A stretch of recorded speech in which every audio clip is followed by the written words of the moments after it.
auteur. Je ne sais pas si ça fonctionne. Ça fonctionne. Je suis auteur, donc journaliste au départ, et j'ai eu la chance de rencontrer des sagesses, des peuples racines depuis quelques années que j'ai donc pu rassembler avec une grande joie dans plusieurs livres, dont celui-ci qui s'appelle Ce que les peuples racines ont à nous dire, de la santé des hommes et de la santé du monde. Donc, bienvenue sur cet événement en direct sur le Facebook de l'Alliance française de Dublin. Donc, ma proposition, ça va être de vous partager un extrait de ce livre paru en janvier dernier.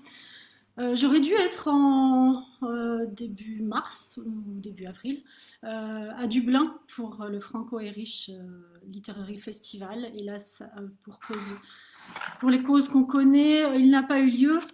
Donc voilà, c'était une occasion de se donner un rendez-vous autour des sagesses de ces peuples et de leur rapport particulier à la terre dont j'avais envie de vous parler aujourd'hui. Donc je vous propose une lecture de quelques pages. Plantes, animaux, pierres, montagnes, rivières, nous disent les peuples racines, sont bien plus que ce que nous y voyons, dès lors que l'on prend la peine d'écouter leur langage. Pour tous les Amérindiens, la nature n'a pas été créée au service de l'homme, m'expliquait Marie-Josée Piantino del Molino, qui est une passeuse de la tradition Lakota. Les rochers, les plantes, les animaux sont des ancêtres, parce que par rapport à l'histoire de l'homme, ils sont plus anciens et plus aboutis. L'homme est au service de ses ancêtres et il a à apprendre d'eux. Pour les Achuars d'Équateur, aux côtés desquels l'anthropologue Philippe Descola passa de nombreuses années de terrain, les animaux, tout comme les plantes, sont des égaux avec lesquels ils communiquent, notamment par des chants. Ils étendent le champ des relations sociales bien au-delà de la sphère humaine, explique-t-il. Un animal peut être traité comme un beau-frère, une plante, comme un enfant. Chez les Kagaba de Colombie, dont les clans s'identifient par leur mode de vie nocturne ou diurne à différents animaux, ceux-ci, tout comme la nature, sont aussi source de connaissances. Dans leur vision, les trames de la vie, qu'ils appellent Chikwakala, structurent aussi bien le corps humain que ce qu'ils appellent le corps territorial, m'explique Éric Julien, qui est un passeur de ces traditions et qui les soutient dans le rachat de leurs terres ancestrales. Parmi ces trames de la vie, il y a donc des trames invisibles. Il y a des trames visibles. Ce sont les failles géologiques qui structurent le sol, les massifs montagneux, mais aussi tous les déplacements des animaux au sol et les oiseaux. Ensuite, il parle de tout un niveau de trames invisibles que nous cassons et détruisons par ignorance. À l'image des corps subtils autour du corps de la personne, notre monde visible serait ainsi traversé par des liens que nous ne percevons pas. Il semble dessiner une trame invisible qui tient le monde ensemble et qui maintient l'harmonie. Ils prennent souvent comme exemple nos canalisations aux circuits électriques qui ne sont pas toujours visibles. Avant de faire un trou dans le mur, il vaut mieux savoir où sont les réseaux pour ne pas les abîmer. Ils disent qu'il existe la même chose pour un territoire et que par ignorance, eh bien, nous détruisons. Des liens donc qui existent dans leur regard et qui vont toujours porter au-delà du système humain. Donc les mamas Kagaba, qui sont leurs chamans, savent lire dans la nature et ils se considèrent donc dans cette nature les gardiens de leur sierra. Mais pour eux, cela existe aussi partout sur la Terre et ils le perçoivent aussi chez nous.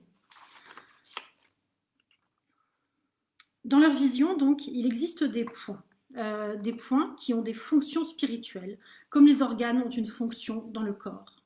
Donc, dans leur sierra, ces points font l'objet d'attention particulière, d'offrandes et de rituels. Ils les appellent les ezwama, dont le ma signifie énergie. Ils sont souvent comparés à des points d'acupuncture sur le corps de la terre-mère. Et ils traduisent ce terme ezwama par notre mot gouvernement. Parce que c'est là que se trouve, disent-ils, la loi qui leur permet de gérer le territoire en maintenant les équilibres, et donc aussi les équilibres des humains. Autrement dit, la connaissance. Donc ces points de connexion entre les mamas, donc les chamans et la nature, ces ezwama, expliquent les Kagaba, sont reliés à d'autres points par des fils de la trame visible et invisible et sont interdépendants. Autrement dit, ce qui advient à un ezwama a un impact sur des lieux qui lui sont reliés. D'où le fait qu'à chaque Aizwama est attaché un mama qui y consacre toute sa vie et dont la lignée est responsable à travers les générations. Les Kagaba seraient-ils les seuls peuples racines à recevoir de cette façon les messages de la Terre-Mère? Les derniers peut-être, mais sans doute ce savoir existait-il ailleurs. L'historien Alan Herrera émet l'hypothèse, notamment après avoir voyagé aux côtés de Mama et visité avec eux quelques sites sacrés, que d'autres traditions ont pu connaître ce type de lieu et le savoir qui est associé, notamment dans les Andes, dans l'Everest, en Mongolie, en pays maya avec ses pyramides, et peut-être au pays de Galles avec Stonehenge. Mais peut-être aussi encore le cas des Dogons, qui semblent avoir le même type de pratique. Certains vivent dans des falaises très difficiles d'accès, m'a expliqué Maman Touré, qui est un passeur qui a étudié auprès de guérisseurs Dogons. Mais pour rien au monde, ils ne voudraient bouger de ces falaises, car ils estiment que ce n'est pas par hasard qu'ils sont là, et qu'il y a des endroits où il y a telle ou telle forme d'énergie. Ils ont aussi connaissance de lieux désertiques dans la montagne, qui sont des points de connexion au ciel, où ils font parfois des offrandes. Quelle est la nature de ce qui relie entre eux tous ces différents points d'un territoire que les Kagaba semblent percevoir? Nous traduisons encore ce concept, faute de mieux, par le mot énergie. L'historien et réalisateur Alan Herrera l'exprime ainsi. Il parle d'interconnexion entre un lieu et un autre qu'ils peuvent ressentir. Pour l'expliquer, je dirais que c'est une science que nous n'utilisons pas. Dans leur vision, la Terre est une entité vivante, mais attention, contrairement à l'hypothèse Gaïa de James Lovelock, selon eux, elle a besoin de l'homme pour maintenir ce qui s'apparente à une sorte de chi. Nous percevons cela comme mystérieux, mais je pense que nous sommes juste dans la position d'Européens du XVIIe siècle qui parleraient des électriciens. C'est difficile à comprendre pour nous, mais ça ne veut pas dire que c'est magique. Ils ont une approche de la Terre comme un système biologique, où rien n'est réellement séparé, et que nous n'avons pas. Un système que nous séparons par notre regard et notre façon de décomposer le monde pour l'appréhender, mais qui dans leur perception est fait de liens invisibles, non mesurés, ni mesurables. Mais pas inexistants, puisque leur capacité de perception a été validée à l'extérieur de leur montagne. Elle ne peut donc pas être mise uniquement sur le compte d'une connaissance profonde de leur territoire. Ceci n'est qu'un exemple de ce que nous ignorons de la nature et qui, dans la vision des Kagaba, pèse sur les équilibres et donc sur notre santé. Car dans leur regard, tout ce qui compose l'écosystème Terre et que le sens de la vue nous incite à séparer en éléments différents ne l'est pas. Pour eux, montagnes, rivières, ciel, mer et ceux qui les habitent ne font qu'un, et toute modification de l'un entraîne une modification de l'autre. Ce qui ne les empêche pas de cultiver, de construire des chemins, des ponts, mais toujours en s'interrogeant collectivement en amont sur ce que cela impliquera comme conséquence. En 2018, des mamas sont venues réaliser un diagnostic dans la Drôme et confronter leur savoir à celui de scientifiques. Lorsque un grand coup de tonnerre retentit dans le ciel bleu, ils y virent un signal d'un problème lié à l'eau. Ils ont donc cherché et trouvé, sans autre indication que leur propre perception, une source qui émergeait entre deux rochers. La Saga, qui est donc une femme chamane, Kagaba, elle s'appelait Narcissa, elle écoute à l'eau, car chez les Kagaba, ce sont les femmes qui sont en charge de la relation à l'eau et à sa mémoire. Celle-ci lui fit non seulement part de l'état de la sécheresse de la région, mais aussi du désarroi des habitants non humains devant leur impossibilité d'accéder à des points d'eau à cause des aménagements humains. Maltraiter l'eau, nous dit-elle, c'est maltraiter les femmes. Et maltraiter les femmes, c'est maltraiter l'eau. L'eau est comme la mer, car la mer est responsable de toutes les formes de vie, des arbres, des insectes, des animaux, des humains. C'est ce qui donne la vie aux plaines, aux roches. Grâce à elle, il existe un équilibre de l'univers. Lorsqu'on ne partage pas l'eau, qu'on la met dans des tubes pour l'emmener dans les maisons, toute la zone autour, les animaux, sont affectés et s'en vont. Quand on prend cette eau, cela affecte aussi notre manière de penser le monde. Et là commencent à arriver les maladies. Autrement dit, dans leur vision, cela fait bien longtemps que les petits frères que nous sommes se sont écartés des voies de l'harmonie. S'approprier ce que nous appelons la ressource en eau sèmerait déjà le trouble. Car nous, les petits frères, nous ne pensons plus les choses, nous disent les Kagaba. Nous ne pensons plus à la source, au partage avec le plus qu'humain, et cela affecte les grands équilibres.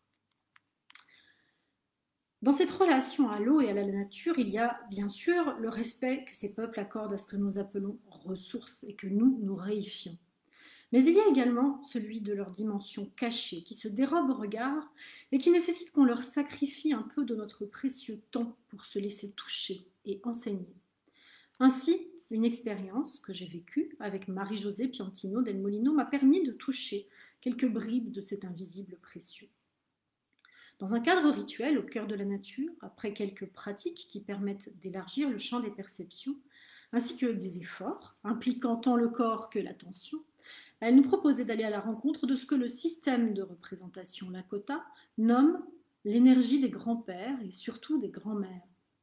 Des formes d'archétypes donc, qui évoquent la source originelle des énergies masculines et féminines dont on peut faire l'expérience dans certains lieux de la nature. Sous d'imposantes cascades, nous goûtâmes donc à ces énergies aux qualités très spécifiques. Y avait-il des esprits ? Avec ma perception et ma culture, je traduirais par une sensation de présence, d'une puissance telle qu'elle forçait le respect et l'émerveillement. Les mots sont insuffisants pour décrire la totalité de cette expérience, mais certaines qualités se sont imposées à moi immédiatement devant ces expressions sauvages de la terre. Du côté des grands-pères, je reconnus une puissance imperturbable, une force sans limite et une forme de droiture proche de la rigidité.